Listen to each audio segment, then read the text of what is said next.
The Raiders, we haven't talked much about Ashton Jeanty going to Vegas. Big get for Pete Carroll and company. Yeah. GM John Spytek called Ashton Jeanty a foundational piece, and Pete Carroll spoke to what he expects from Genty in Vegas. There's a lot of things to talk about, but one of the things, he was hard to tackle. I mean, you guys couldn't get him on the ground. And, you know, I compared him with a lot of players in the past, that skill to make people miss and to bounce off tackles and to use the force of the tacklers. And he had marvelous talent in that regard. And I thought he reminded me, and I'm not going to share him with you because I don't want to compare, but with a number of players that we've watched over the years and you know, going back quite a ways. I thought he was that unique. I really like this pick. I like it for a million reasons. One, Chip Kelly makes it work. Two, Pete's success has been with dominant run games. Three, Geno Smith is a different quarterback with a substantial run game. You mentioned this. Before the injury, when he had Walker healthy a couple years ago, he was a Pro Bowler. Right. And also, if you're going to win in this division now against Reed and Harbaugh and Bo Nix, some of it's got to be ball control. You're not going to get into a fireworks show with Peyton, Harbaugh, Andy Reid. I like this pick. Again, I don't always love the Browns. I love what they did. I don't always love the Raiders. I love what they did. I like it a lot. Yeah, they couldn't go wrong. Interesting. Again, I don't hear people saying this, but like Chip Kelly came from where, Colin? He was just at Ohio State. Right. They had two awesome running backs. I like Genty a lot. Do you think if Chip Kelly saw something from Henderson or Jenkins, he'd be like, listen, guys, we could just pass on Genty and get one of those two guys in a second. Could we have gotten someone better than Genty? But I don't know that there was anyone better than him. Okay, so here's what I heard yesterday from a GM in the NFL. He said there are 4 stars in this draft. The Raiders got one without giving anything up. Jacksonville got one, but gave up a ton. Yeah. And so there were 4 guys in this league that have that can, I mean, like Abdul Carter, Travis Hunter, Genty, they're different. And a lot of people think Cam Ward is different. After that, it's a lot of players like Mason Graham, rock solid B+ prospect, would probably get drafted 14th to 15th in most drafts. Now he gets drafted 5. Yeah. So listen, I understand the logic, because I've been trying to think of different ways how to kind of put this. And now that we finally know Ashton Genty is with the Las Vegas Raiders, the Raiders got some juice. The Raiders got some pop. I love it. I kept pushing back because Mangini went on the herd and First Things First, showing, you know, Pete Carroll's, like, you know, draft history. It's like, he never drafts a running back like this. And I'm like, I don't care. You know, Genty. And there you go. He's there. But this idea that, first off, I've already talked a bunch about why I think Genty will work for the Raiders, and these are going to be defensive slugfest in this division. I mean, you got special defenses all around that division, and now you got big running backs. You know, with the Chargers, and now obviously with the Raiders, and so much of these games are going to be time of possession. It's going to be limiting possessions from Bo Nix, Justin Herbert, Patrick Mahomes. And so, yeah, if you got a back like Genty, you can milk the clock, get these first downs. It's just going to be the difference between winning and losing. I kind of went back and looked at all those games and was just like, the team that was able to run more, pretty much, you know, the team that was able to rush more pretty much won every single game. And all these games were like low scoring in the division, where we were oftentimes low scoring, especially like the actual legitimately competitive games. And so, you know, that's what you got with Ashton Genty. Now, this idea that you can go get another running back in like the second round, third round, that's all fair game to a degree. And people keep wanting to use certain formulas and certain philosophies as a catch-all for what you should always do. Now, if the Raiders maybe already had a true foundational team, you know, they already had dudes all over, then you could kind of potentially make that argument of like, you know what? We could make our defense even more stacked, and we can get, you know, a running back that's, you know, 90% of Ashton Genty, et cetera, et cetera. And like, you know, some of that logic is okay. But when you think about it, when we look at all these other great teams, like, you know, like let's just use Eagles as a reference point because they obviously won the Super Bowl. Like Devontae is that dude. AJ is that dude. Saquon is that dude. Mailata, Cooper DeJean, Mitchell. Like the Eagles have guys where you're just like, they are him. These are top talent. Whereas if we did the draft again, like those guys would be drafted like 1 through 10, right? Like it's not like, see, you could find a guy like this in like the second or third or fourth round. So the reality is that you still need to fill this team with those guys. Now, in a future draft, in 2026 and 2027, is there another position that you potentially need where it's like, maybe we don't need to draft this guy. We can actually trade back and we'll get an extra pick. Like, then you can kind of start to make that argument. But you're still right now, and this my viewpoint is it doesn't matter the order in which you do it as in. It's just like you kind of still have to fill your team with some dudes. You need those guys. You need those guys. And that, to me, is what the Ashton Genty pick is.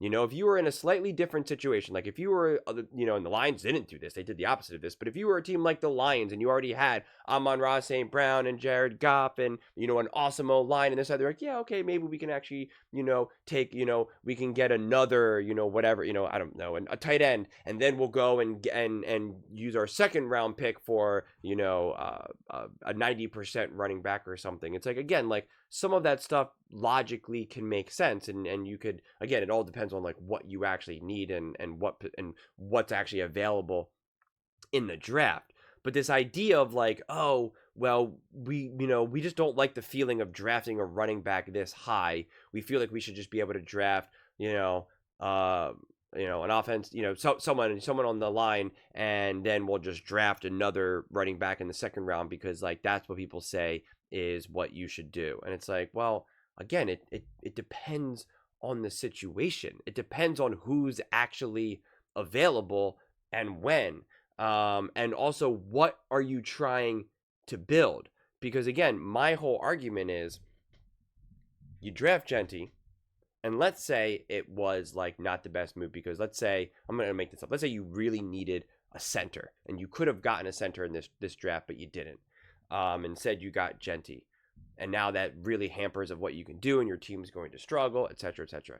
My logic is like, there's probably not going to be another Ashton Genty in the draft next year. Like that's what you're kind of betting on. Like the odds of there being another version of an Ashton Genty next draft, probably unlikely.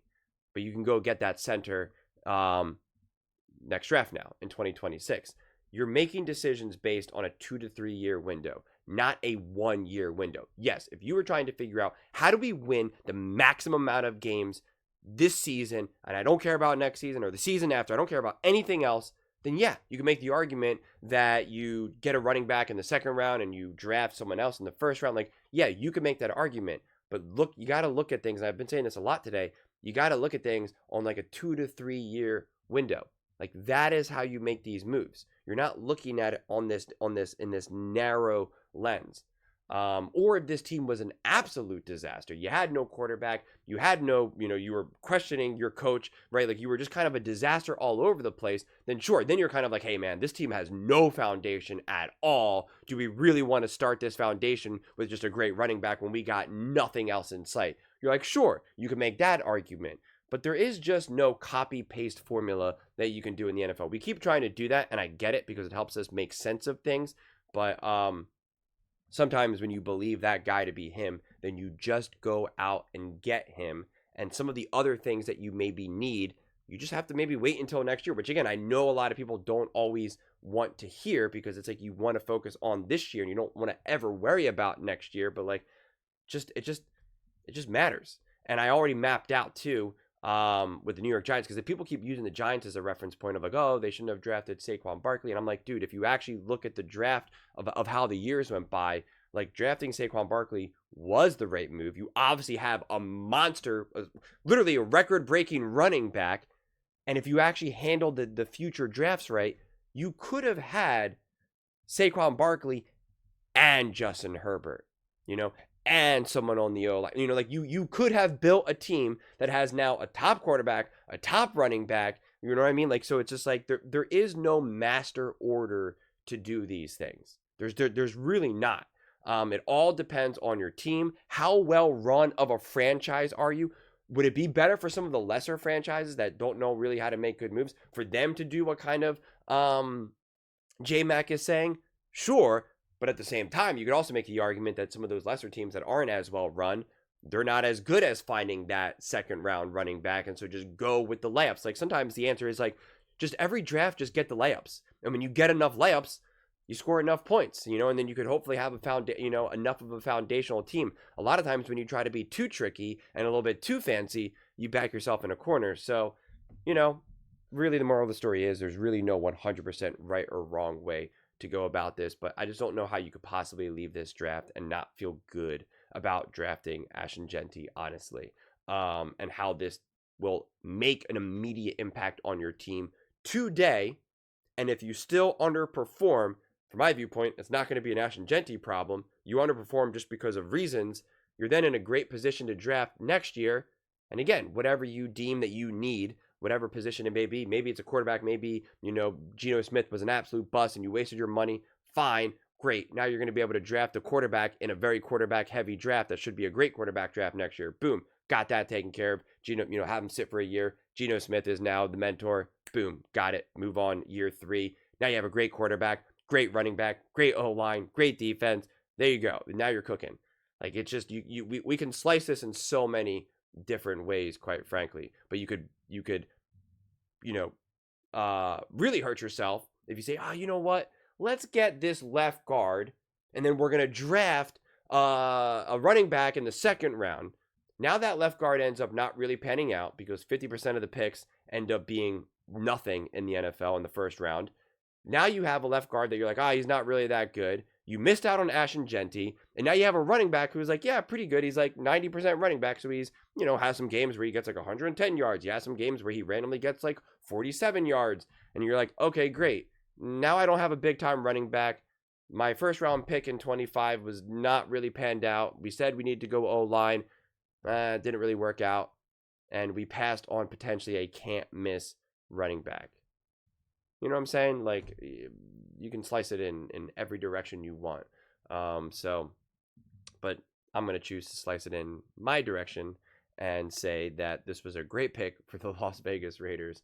I'm a firm believer in this because I really believe that the way how the Raiders have been making their decisions are they're setting themselves up to legitimately win and be competitive this year. Not saying that they're building a Super Bowl roster, but over this next 1 to 2 to 3 year window, they're building out their roster. When it's time to move on from Geno Smith, when it's time for Pete Carroll to eventually step away, I feel like they are building the infrastructure to build a team that, a quarterback will be able to take over, a coaching staff will be able to take over. I think potentially it would be, Chip Kelly will be upgraded as a head coach. Because again, I don't believe that Pete Carroll is going to be coaching for the next 10 years. He's too old at that point. And so I really think they're doing an awesome job of really finding this balance between making this team competitive today so we can finally have some things to do for this team, for this franchise. We can finally win some games. We can finally compete, as well as not mortgaging our future, not trying to go all in for some silly reason because, we got to win. Come on, what have we been doing? And so, again, it's really, from my viewpoint, just kind of this perfect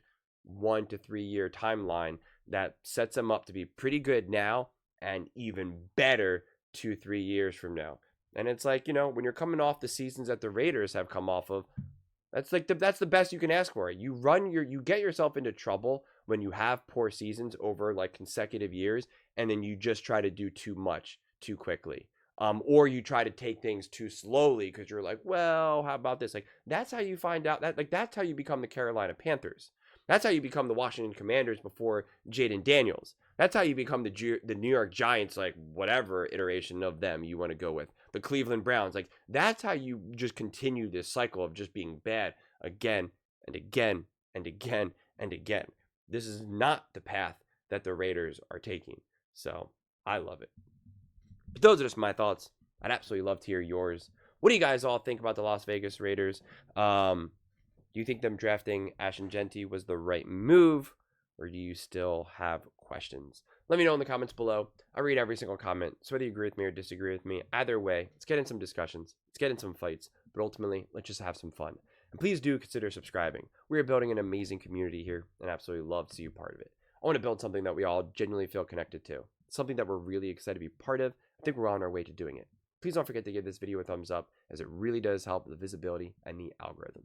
Thank you so much. See you next time.